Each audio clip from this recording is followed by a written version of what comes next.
कुंभ मेले में आए हुए तमाम श्रद्धालुओं और साधु संतों को मैं तहे दिल से शुभकामनाएं देता हूं। महाकुंभ मेला संपन्न हो। मौलाना रिजवी के किस बयान ने माहौल को गरमा दिया है? क्यों साधु संत लगातार उनका विरोध कर रहे हैं? सीएम योगी ने वक्फ बोर्ड को क्यों भूमाफियाओं का बोर्ड कहा है? आखिर महाकुंभ के मेले और वक्फ की जमीन का क्या कनेक्शन है?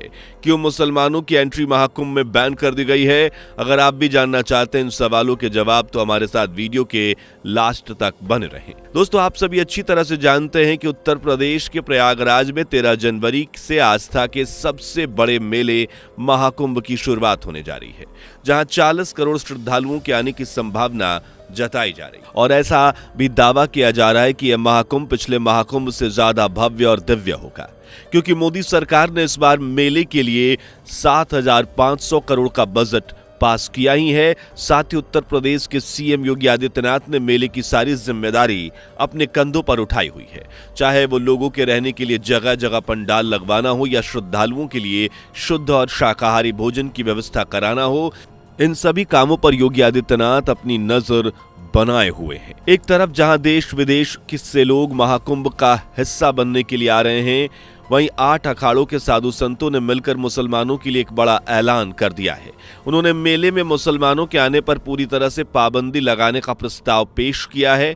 दरअसल 4 नवंबर को प्रयागराज में भारतीय अखाड़ा परिषद के अध्यक्ष महंत रविंद्रपुरी महाराज की एक बैठक हुई थी। इस बैठक में संतों द्वारा मांग रखी गई कि महाकुंभ मेले में सिर्फ सनातनियों को ही एंट्री दी जाए, क्योंकि कोई भी मुखौटा लगाकर गलत तरीके से कुंभ मेले में आकर सनातनी संस्कृति और परंपरा को बर्बाद कर सकता है। इसलिए आईडी प्रूफ के साथ पर ही लोगों को एंट्री दी जानी चाहिए, क्योंकि महाकुंभ एक ऐसा मेला है जिसमें लाखों करोड़ों श्रद्धालु संगम स्नान करने के लिए पहुंचते हैं। ऐसे में सभी की पहचान कर पाना मुश्किल है। लिहाजा संतों ने यह फैसला किया कि स्नान करने के लिए आए लोगों को आईडी कार्ड दिए जाएं और जो स्नान करने आएंगे उन्हें अपनी पहचान बतानी होगी। साथ ही आगे अखाड़ा परिषद ने यह भी कहा कि चाहे अखाड़ा हो या अखाड़ों से जुड़े लोग भी जो महाकुंभ में आएंगे, उन सभी का आईडी प्रूफ होना जरूरी है, यानी उनके पास आधार कार्ड होना चाहिए। क्योंकि कई ऐसे मामले सामने आए हैं जब लोग पहचान छुपाकर हिंदुओं के त्योहारों में शामिल हो जाते हैं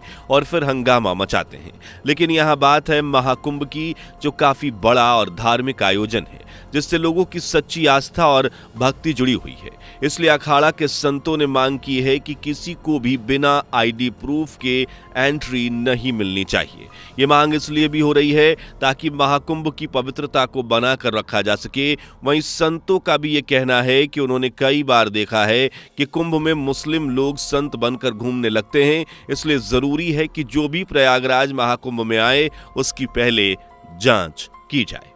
इसके अलावा संतों ने यह प्रस्ताव भी रखा कि महाकुंभ क्षेत्र में मुसलमानों को दुकान न लगाने दी जाए। उन्होंने कहा कि इस बार कुंभ के मेले में कोई भी मुसलमान कारीगर कोई भी खाने पीने की चीज नहीं बनाएगा और कुंभ का मेला मुसलमानों के लिए पूरी तरह से प्रतिबंधित रहेगा, क्योंकि ये लोग खाने में थूक कर उसे लोगों को खिलाते हैं। और वैसे भी कुंभ में इन लोगों का क्या काम है, क्योंकि यहाँ तो हिंदू आबादी ही होगी, इसलिए मुसलमानों को दुकान ना लगाने दी जाए। इसके बाद संतों की जब ये मांग मौलाना मौलवी के सामने आई तो उनका गुस्सा फूट पड़ा और उन्होंने इस फैसले को शर्मनाक बताया। जमीयत उलमाए हिंद AAM के उत्तर प्रदेश की इकाई के कानूनी सलाहकार मौलाना काब रशीदी ने कहा कि शायद ऐसा पहली बार है जब महाकुंभ के आयोजन में पहले मुसलमान चर्चा का विषय बने हुए हैं। आगे उन्होंने कहा कि ऐसी बातें करना संविधान में दिए गए अधिकारों को ना मानने के बराबर है, क्योंकि भारत एक धर्मनिरपेक्ष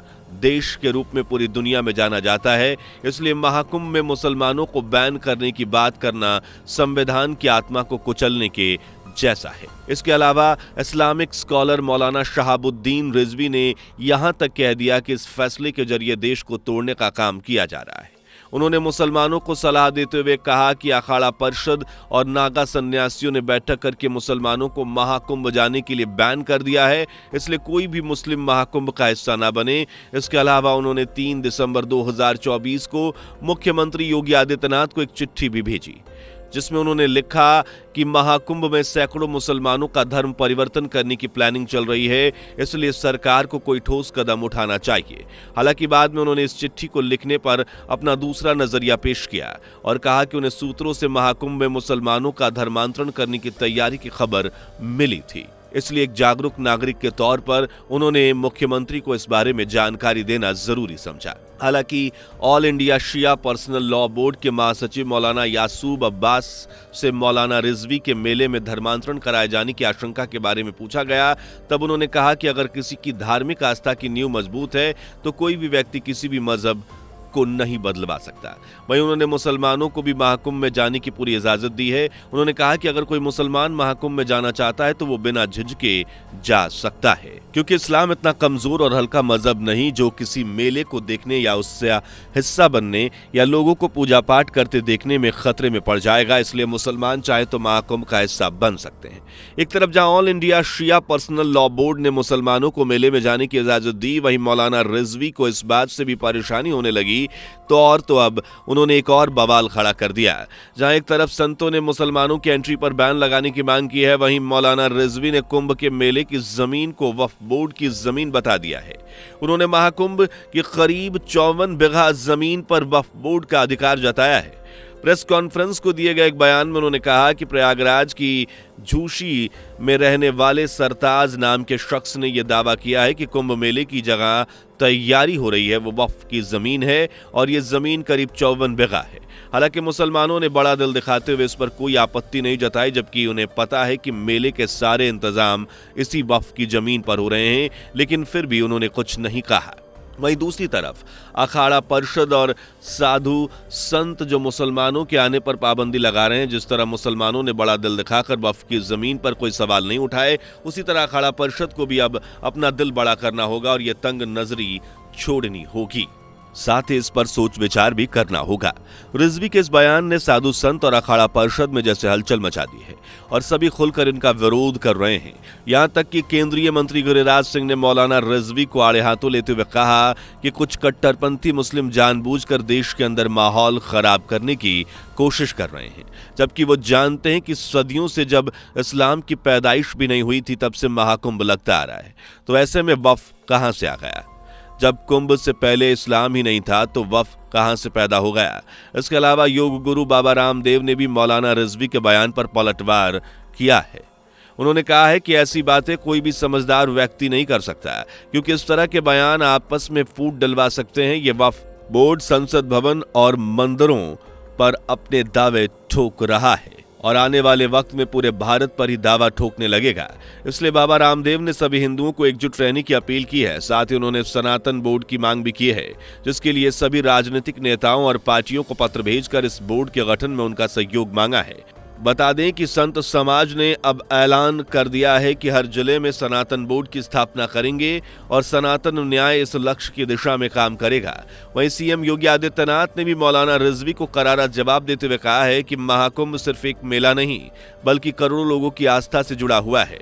इसलिए अगर कोई उनकी आस्था और श्रद्धा को ठेस पहुंचाने के लिए ये कहता है कि यह तो वक्फ की जमीन है, तो मैं सिर्फ इतना पूछना चाहता हूं कि हजारों सालों से भारत की विरासत का प्रतीक महाकुंभ जो यहीं लगता है, यहां तक कि जब किसी तरह की सरकारी मदद भी नहीं मिलती थी तब भी ये मेला यहीं लगता था। तो ऐसे में अगर कोई इस जमीन को वक्फ की जमीन बताता है तो ये वक्फ बोर्ड नहीं बल्कि भूमाफियाओं का बोर्ड है, जिस पर रोक लगाई जाएगी। इसके लिए कुछ संशोधन भी किए गए हैं, जिसके चलते जिस जमीन पर वक्फ ने अपना दावा किया है उसके पूरे रिकॉर्ड को चेक किया जाएगा। अगर कहीं भी वक्फ का नाम आता है तो पहले वो जमीन किसके नाम थी ये जानने की कोशिश की जाएगी, फिर इसे वापस दे दिया जाएगा। तो दोस्तों, आपको क्या लगता है, क्या सच में महाकुंभ का मेला वक्फ की जमीन पर लगाया गया है? क्या ये जमीन सच में वक्फ बोर्ड की है? अपनी राय कमेंट में जरूर बताएं। वीडियो पसंद आई हो तो वीडियो को लाइक शेयर करके चैनल को सब्सक्राइब कर लीजिए। हम मिलते हैं आपसे अगली वीडियो में, तब तक के लिए बाय बाय। दोस्तों, आपको स्क्रीन पर 2 और वीडियोस दिखाई दे रही हैं, जिसे देखने के लिए स्क्रीन पर क्लिक करें।